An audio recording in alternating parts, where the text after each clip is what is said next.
Bonjour à toutes et à tous. Aujourd'hui, nous allons parler de la vie incroyable d'un des plus grands mystiques de l'histoire. J'ai nommé Raspoutine, cet être quasi surnaturel qui, au-delà de... Qu'est-ce que je raconte, moi? Non, en fait, je me suis gouré de chaîne. On va juste parler de la vie et de la mort de Grigori Raspoutine.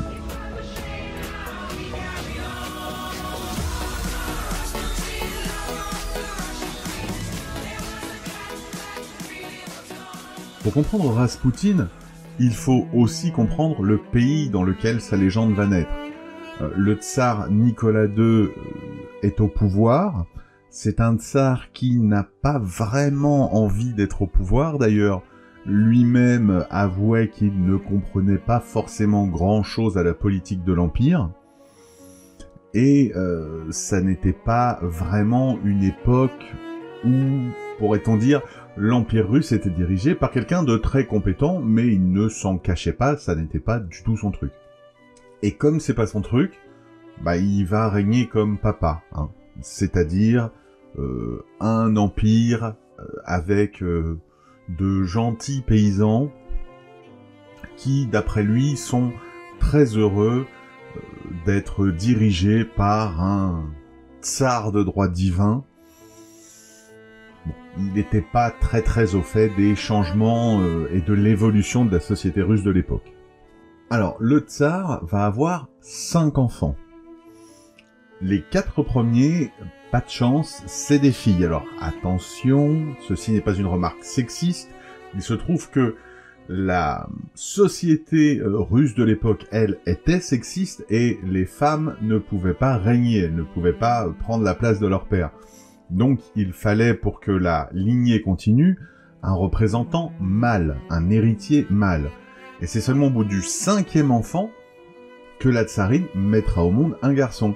Mais quand on n'a pas de bol, on n'a pas de bol, et ce garçon va naître hémophile, ce qui, à l'époque, on est en 1900, tout début 1900, ce qui, à l'époque, donc, est un peu compliqué vu les progrès de la médecine à ce moment-là. La tsarine, Alexandra Fyodorovna, n'est pas non plus quelqu'un qui avait très envie de se retrouver à ce poste-là. Comme quoi, parfois ça arrive. Et c'est quelqu'un qui tient très mal le stress et la pression. Donc pas besoin de vous dire qu'elle a déjà un job un peu stressant, que elle a eu du mal à faire un héritier mâle, et quand il arrive, il est malade, donc elle psychose sur sa santé. Du coup, elle va même aller jusqu'à s'entourer de médecins un peu étranges, clairement d'illuminés et d'autres représentants de dieux. Enfin bref, elle va s'entourer de gens pas toujours très recommandables par détresse, j'ai envie de dire. Et c'est dans ce cadre-là que, bien entendu, elle va rencontrer Raspoutine. D'ailleurs, parlons de lui. Il est né en 1869 en Sibérie, dans une famille de paysans. À l'âge de 8 ans, avec son frère, malheureusement, ils vont tomber dans une rivière. Et là, c'est la pneumonie pour les deux. Son frère meurt, et lui, en pleine fièvre bien hardcore, va se mettre à délirer. Et il dira qu'il a vu une femme très belle lui parler. Bien entendu, les autorités locales de l'époque déclarent instantanément que c'était la Vierge et qu'il a eu une apparition. Donc déjà, dès 8 ans, il a une petite étiquette, j'ai vu la Vierge, j'ai des apparitions, etc. Et puis ça va continuer comme ça, sa réputation va grandir, il va devenir médium, saint homme, guérisseur, etc. Bref. Mais de saint homme, il a le nom, mais pas vraiment les agissements, parce qu'il a des mœurs très spéciales. Passons. Et à 28 ans, il va commencer à aller faire un pèlerinage à travers toute la Russie, où il va aller dans toutes les églises pour rencontrer les gens de foi et pour faire grandir sa légende aussi.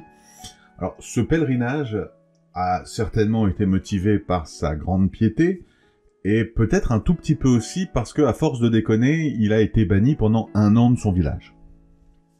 Et puis bon, entre nous, quand on a le choix entre 2 carrières, la première, c'est paysan en Sibérie, un endroit où même les glaçons attrapent des rhumes, et prédicateur religieux au pouvoir surnaturel, je pense qu'on aurait tous fait le même choix que lui. Alors, comme on l'a dit, il va faire le tour des églises de Russie. Enfin, pas toutes, bien entendu, parce qu'il y en a un peu trop. Mais il va vraiment passer beaucoup de temps. Et ce qu'on ne peut pas lui retirer, c'est que c'est quelqu'un d'intelligent déjà, et que c'est un psychologue absolument formidable. Il arrive à cerner les gens, à savoir ce qu'ils veulent, à savoir ce qu'ils veulent entendre. Et cet entraînement qu'il va avoir en traversant le pays, eh bien, va lui permettre d'avoir des compétences en psychologie assez formidables, qu'il avait déjà de base. Et quand il va arriver en 1904 à Saint-Pétersbourg, il est émerveillé par la ville, bien sûr, elle est magnifique, et c'est un paysan de Sibérie, mais surtout, il va aller à l'académie spirituelle de Saint-Pétersbourg, et très rapidement arrivera à entrer dans les petits papiers du directeur. Dans cette académie, il va d'ailleurs continuer à faire amplifier sa réputation de saint homme, de guérisseur, et tout ce qu'on peut imaginer qui va avec. Là, auprès des nobles russes qui s'ennuient un petit peu, ça devient carrément un prophète, on va être clair. En même temps, ça n'est pas étonnant et ça n'est pas rare. Déjà à Rome, au moment du déclin, les riches romains s'ennuyaient et cet ennui se traduisait par le fait de se tourner vers l'ésotérisme. Rarement ville a été aussi bordélique au niveau des croyances que Rome. On y adorait à peu près tous les dieux qui existent et des dieux inventés pour l'occasion. Donc, cette espèce de dégénérescence ésotérique est peut-être le signe d'une dégénérescence sociétale et certainement de la fin d'un régime. Là où les compétences de psychologie de Raspoutine vont s'avérer essentielles, c'est lorsqu'il va être appelé en tant que guérisseur à la cour impériale parce que le tsarévitch s'est blessé, il a une hémorragie, et apparemment les médecins sont pas très positifs. On peut imaginer quand même qu'ils ont prévenu maman, ils lui ont dit de mettre une assiette en moins Noël prochain. Donc, les médecins ne pouvant rien faire, bien sûr, la science a échoué, on se tourne vers l'ésotérisme, et on se tourne vers celui qui est en vogue à ce moment-là, Grigori Raspoutine. Encore une fois, cet enfant est entouré de médecins en panique, d'une famille en panique. Il est tout jeune, donc il est forcément lui aussi en panique dans un tel environnement. Et être stressé, être paniqué, ça accélère votre rythme cardiaque, ça augmente votre pression artérielle et votre pression sanguine. Et du coup, quand vous êtes hémophile, vous pissez 2 fois plus le sang. Il se trouve que Raspoutine, d'après les dires même des témoins, était très doué pour rassurer le tsarévitch et pour le calmer. Donc, calmer son rythme cardiaque et lui permettre de faire redescendre sa pression sanguine, ce qui ne pouvait qu'aider à limiter les dégâts en cas de saignement. Certains pensent que c'est pas du tout ça et que c'est en fait ses pouvoirs magiques de guérisseur. Pourquoi pas, j'étais pas là, je peux pas dire ce que c'était, je n'étais pas là pour le voir. Mais toujours est-il en tout cas que, contre toute attente, le tsarévitch se remet. Ce qui fait qu'après un tel exploit, un tel miracle, Raspoutine est officiellement estampillé guérisseur label rouge validé par la famille impériale. Donc, tout le monde se l'arrache d'autant plus, et là, ça devient vraiment un gourou, au sens où même quand il fait un voyage, il y a des femmes de la noblesse russe qui le suivent. Je veux dire, il est harcelé, il a des stalkers carrément. D'ailleurs, il est tellement harcelé que de temps en temps, il rentre chez lui pour souffler un peu, et là, on peut le comprendre quand même, hein, faut pas déconner. Bon, il rentre chez lui en plus parce que... comment dire, il a quand même laissé en Sibérie sa femme, ses 2 filles et son fils. Hein. Il a 3 enfants. Il les voit jamais. Ils sont en Sibérie dans cet enfer surgelé pendant que lui est dans les palais de Saint-Pétersbourg. Mais il revient les voir de temps en temps quand même, c'est sympa. En 1905, la situation à Saint-Pétersbourg est pas terrible. D'ailleurs, il va y avoir une manifestation d'ouvriers devant le palais du Tsar. Manifestation plutôt pacifique, et le tsar pète un peu un plomb et ordonne de tirer dans la foule. 200 morts. Pas besoin de dire que ça passe pas très très bien, il n'y a pas que des gens hyper contents du résultat. Du coup, le tsar se dit « Oups, j'ai fait une bêtise. Alors, pour me faire pardonner, on va faire des lois un peu pour le peuple, on va autoriser la liberté d'expression et la liberté de rassemblement, sauf que là où on est arrivé, au point où en est le peuple, c'est un peu comme essayer de mettre un pansement Hello Kitty et de faire un bisou magique sur un mec qui vient de se faire arracher les 2 jambes. Ça marche pas vraiment. Au fur et à mesure que l'influence de Rasputin grandit, le nombre de ses ennemis grandit aussi. Il a maintenant l'église à dos, ce qui est ballot quand même pour un homme pieux, un homme saint. Il a une bonne partie de la noblesse, et même le peuple commence à chuchoter que Rasputin, voilà. Parce que la famille impériale écoute pas mal ce que dit Rasputin quand même. De plus, comment dire, au niveau de la vertu, hein, c'est un homme saint, en théorie. Au niveau de la vertu, disons qu'à Saint-Pétersbourg, à cette époque, Rasputin est un petit peu connu pour organiser ce qu'on peut appeler ouvertement des orgies. Hein. Rasputin est un peu le roi de la partouze de Saint-Pétersbourg. Donc, alors, peut-être que c'est juste une erreur de langage de sa part, il a confondu être un homme pieux et être un homme opieux, mais en tout cas, ça n'aide pas, disons, à laver son nom de tout soupçon et à le faire passer pour un saint, en tout cas. Et puis arrive 1914, une date qui généralement nous parle, un moment où tout le monde déclare la guerre à tout le monde. Et au milieu de tout ça, Rasputin va écrire une lettre au tsar pour lui dire, alors, avec grandiloquence, hein, on parle de ténèbres, du peuple perdu dans le sang et dans les ombres, etc. Bon, bref, il en fait 3 kilos. Mais, en fait, pour lui dire que si le tsar décide d'entrer en guerre, eh bien, le peuple russe va souffrir. En même temps, il n'y a pas besoin d'être un génie pour se dire que quand t'entres dans la guerre mondiale, il risque d'y avoir quelques pertes humaines. Ça, il n'y avait pas besoin d'être un génie. Mais, au moins, lui, il l'a dit, parce qu'il y avait beaucoup de gens en Russie qui, à l'époque, poussaient le tsar à aller au combat, et Rasputin lui a dit pas du tout, c'est pas une super idée, il vaudrait mieux oublier.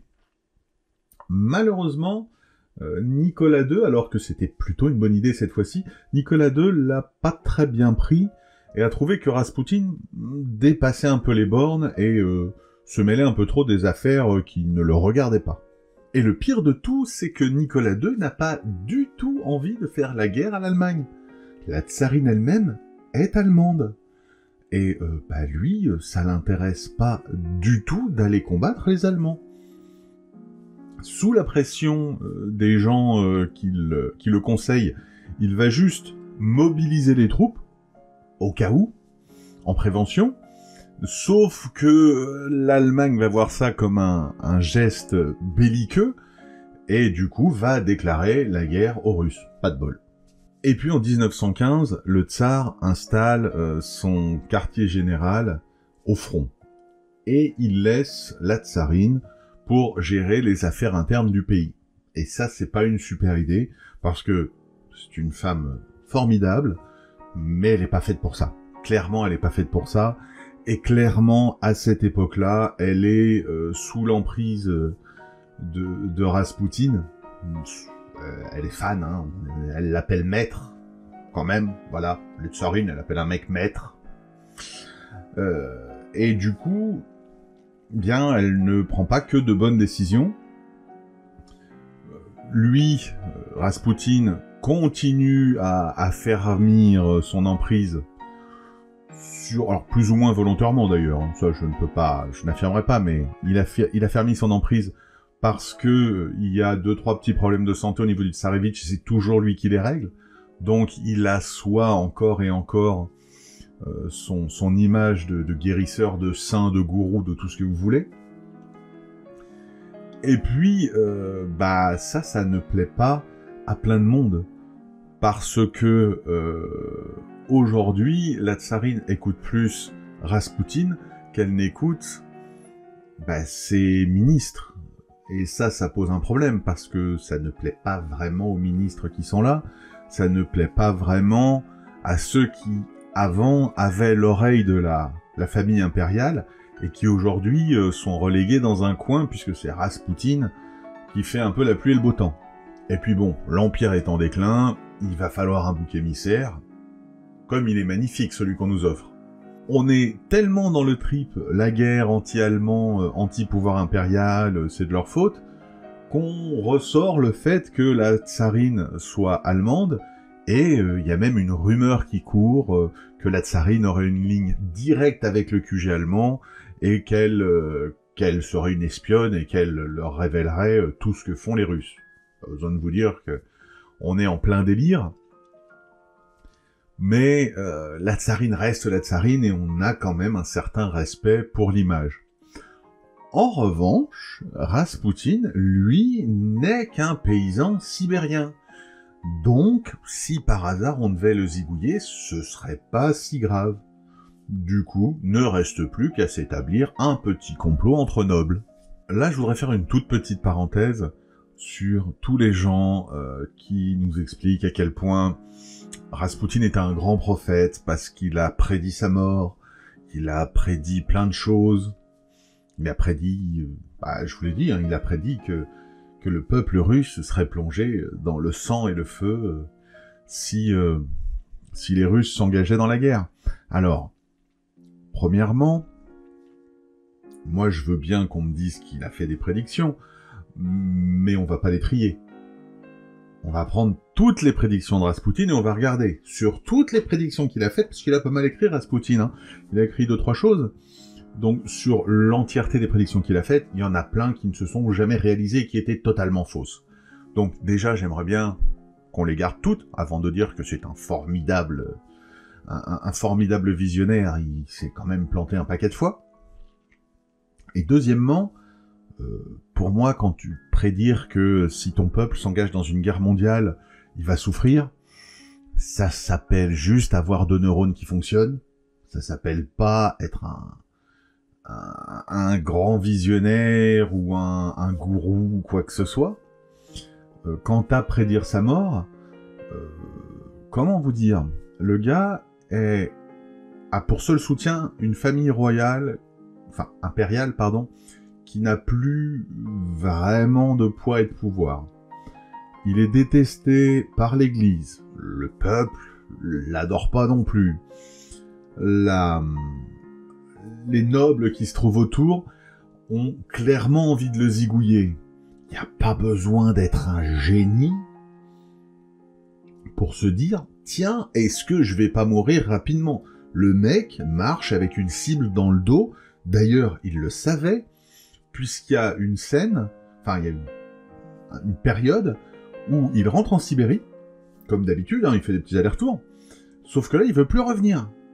Et ça va même jusqu'à ce que le tsarevitch se blesse, et du coup, la tsarine le fait mander pour soigner le tsarevitch, et il dit, attends, ce qu'on va faire, gamine, t'es gentil, mais je vais prier de loin à distance, hein, parce que je vais pas rentrer à Saint-Pétersbourg. Il voulait vraiment pas rentrer à Saint-Pétersbourg. Donc le type savait qu'il avait une cible dans le dos, encore une fois. Il est très intelligent, et c'est un très fin psychologue. Le gars savait qu'il était la cible d'à peu près tout le monde. Donc, prophétiser sa mort, pas très compliqué. Et vu que lui était au courant de ce qui se passait au niveau du peuple, et que la guerre arrive là-dessus, prophétiser le renversement du gouvernement, il n'y avait pas besoin d'être un génie non plus. Hein. Il avait pas besoin d'avoir de pouvoir surnaturel, son intelligence lui suffisait largement pour faire ses prédictions. Mais revenons à nos comploteurs. Le prince Félix Yusupov, qui va être l'acteur principal de notre complot, a rencontré plusieurs fois Raspoutine. Et apparemment, il lui a laissé un souvenir impérissable, puisqu'il écrit que le tuer serait détruire le mal qui règne sur la famille impériale. Donc, le gars est assez clair sur son avis. Ensuite, il va se faire une petite équipe de comploteurs. Donc, on va prendre de l'homme politique, mais surtout on va prendre quelqu'un qui a des intérêts, qui est proche de la famille royale, le grand-duc Dimitri Pavlovitch. Il est là pour deux raisons. Il est déjà cousin du tsar, oui, c'est pas famille royale, mais famille impériale, excusez mon erreur. Donc, Dimitri Pavlovitch est cousin du tsar, donc il a un intérêt direct. Et deuxième intérêt direct, Dimitri Pavlovitch est l'amant du prince Félix Yusupov. Donc, il est d'autant plus mêlé à tout ça. Le prince met le piège en marche et il décide d'inviter Raspoutine à dîner dans le palais de ville des Yusupov et de l'empoisonner. Alors, le palais de ville des Yusupov, il faut savoir qu'à l'époque, cette famille fait partie des plus grands propriétaires terriens du monde. Ce sont des gens scandaleusement riches. Et on est sur un palais de ville, hein, donc un truc plus petit, plus modeste. Et dans le palais de ville des Yusupov, il y a un théâtre. Donc c'est dire si c'était modeste. On l'a pas reçu dans un F3 de banlieue. Mais bizarrement, c'est au sous-sol que le dîner va avoir lieu. Bon, après, vu le luxe qu'il y a même au sous-sol, c'est pas très grave. Mais bon, ça se passe au sous-sol. Et du coup, là, on arrive à la partie où Raspoutine va mourir, et il existe en gros deux grandes théories. Comme je n'étais pas là pour vérifier laquelle est la vraie, bien, je vais vous donner les deux, et je vais vous expliquer pourquoi je pense qu'il y en a une qui est un peu plus vraisemblable que l'autre. Maintenant, je vais vous donner les deux, si ça se trouve, aucune des deux n'est vraie, et il y en a une troisième que personne ne connaît. Alors, la première version, qui est pour moi la version un peu folklorique. À vous d'en juger. Donc, le prince Yusupov invite Raspoutine pour le dîner, pas de problème. Il va d'abord lui servir un premier plateau de gâteaux, enfin une assiette de gâteaux avec des petits gâteaux.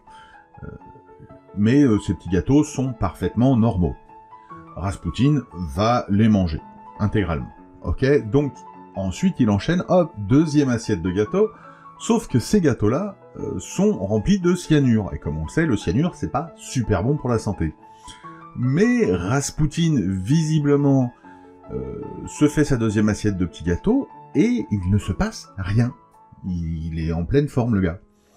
Donc, Yusupov avait pas vraiment prévu ça.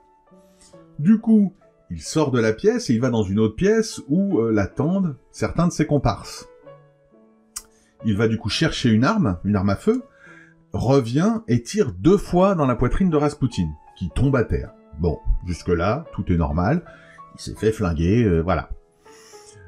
Ses complices sont partis chercher de quoi emballer le corps pour l'emmener, mais Yusupov, il trouve qu'il y a un problème avec le cadavre, c'est quelque chose qui va pas. Donc il se penche sur le cadavre pour vérifier, et au moment où il se penche sur lui, le cadavre présumé ouvre les yeux.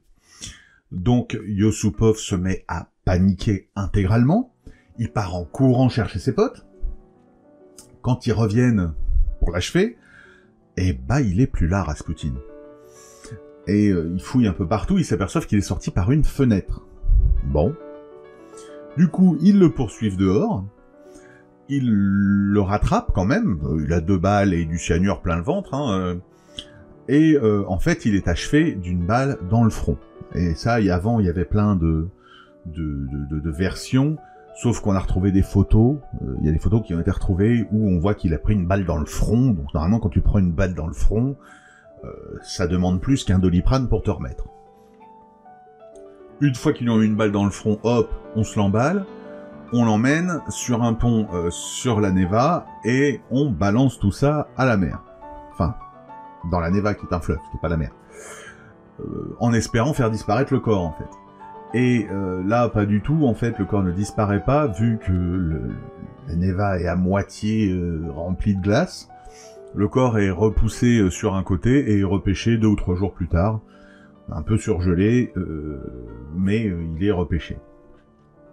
Alors, autre petit détail, il y a j'ai lu plein de théories du complot sur pourquoi est-ce qu'ils sont allés sur ce pont, sur la Neva, etc. Alors, on va faire simple.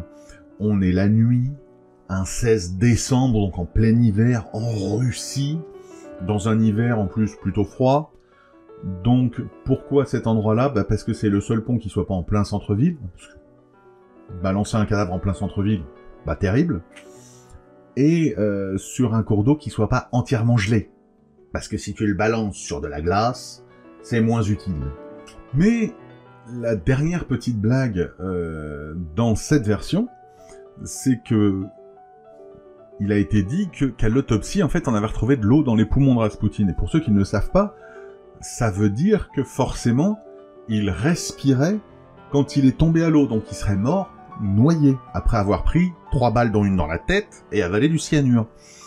Ce qui entretient un petit peu sa légende quand même, parce que ça demande à être assez solide pour encaisser du cyanure et 3 balles avant de mourir noyé, hein, on va pas se le cacher.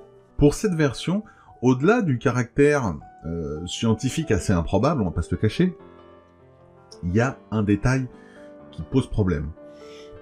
Comme je vous l'ai dit, Rasputin avait 3 enfants, et une de ses filles a survécu. D'ailleurs, elle s'est réfugiée en France, et il y a aujourd'hui descendantes de Rasputin qui vivent en France. Donc, eh bien, vous vous doutez qu'elle a été pas mal questionnée, puisque ce récit-là vient du livre du prince Yusupov, qui lui aussi, après la Révolution, est venu en France, comme quoi on est un bon squat. Donc, ce récit a un peu étonné sa fille, étant donné que, comme je vous l'ai dit, le prince Yusupov lui a filé quand même 2 assiettes complètes de gâteaux, alors apparemment c'est des petits gâteaux, machin, bon. Bref, il lui a filé beaucoup de sucreries. Et visiblement, tous ceux qui le connaissaient bien, dont sa fille, savaient que Rasputin n'aimait pas du tout les sucreries. Donc, qu'il en mange 1 ou 2 pour être poli, ok, qu'il se tape 2 assiettes en intégralité, ça paraît un tout petit peu gros quand même. Sinon, il y a une deuxième version, et cette deuxième version inclut quelqu'un qui s'appelle Oswald Reiner. Oswald Reiner est un espion anglais qui est à Saint-Pétersbourg à cette époque. C'est un très bon ami du prince Yusupov, étant donné, on le sait, puisqu'ils ont fait leurs études ensemble. Et il se trouve que Reiner va quitter Saint-Pétersbourg juste après la mort de Rasputin. C'est peut-être seulement un hasard. Et ce qui est assez rigolo, c'est que quand le prince Yusupov va éditer, donc faire un livre avec son récit, justement où il parlera de la mort de Rasputin, ce livre va être publié à Londres et va être traduit et édité par Oswald Reiner. Mais ça a beau être un espion, ça n'a pas de sens si il n'a pas de motif. Pourquoi il aurait tué Rasputin? Et quand on y réfléchit, c'est finalement assez simple. On a une tsarine allemande, donc qui a la possibilité de parler, j'ai envie de dire, avec les décideurs allemands.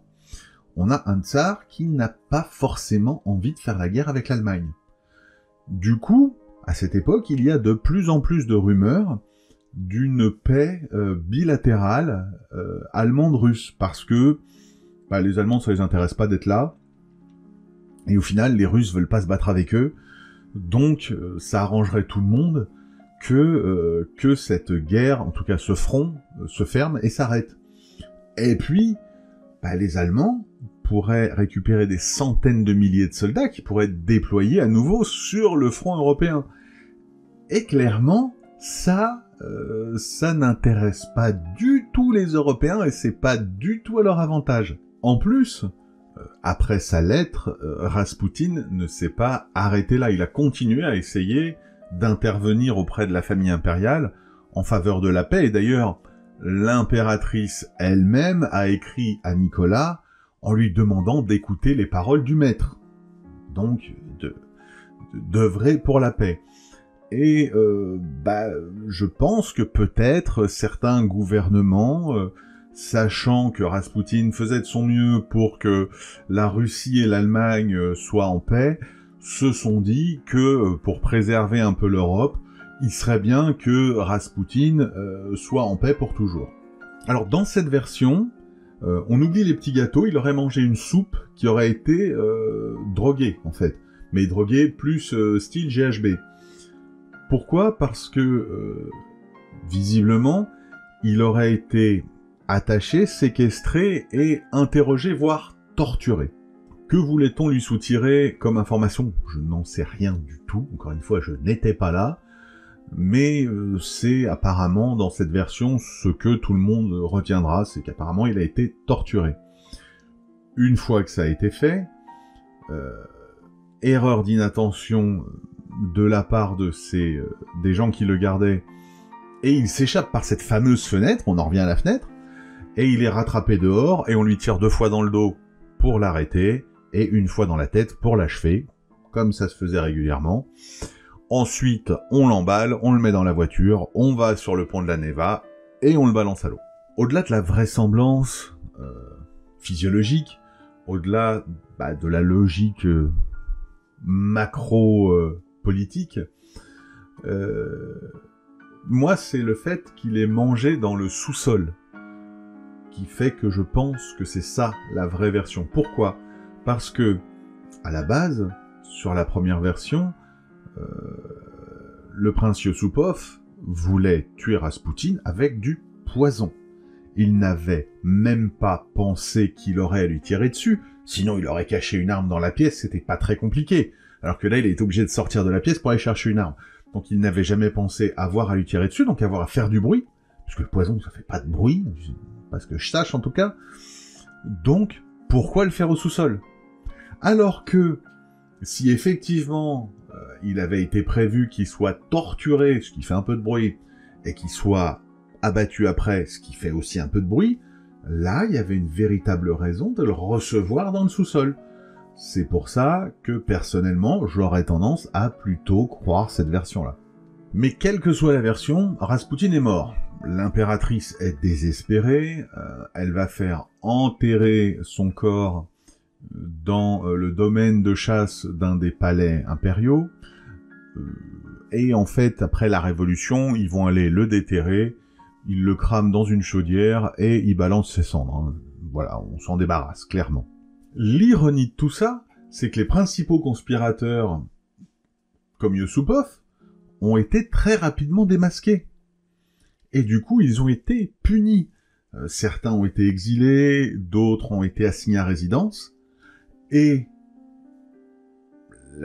l'incroyable ironie, comme je le dis, c'est que, en fait, c'est le fait d'avoir été banni et assigné à résidence qui a permis à ces hommes de traverser la révolution qui arrive sans être tués.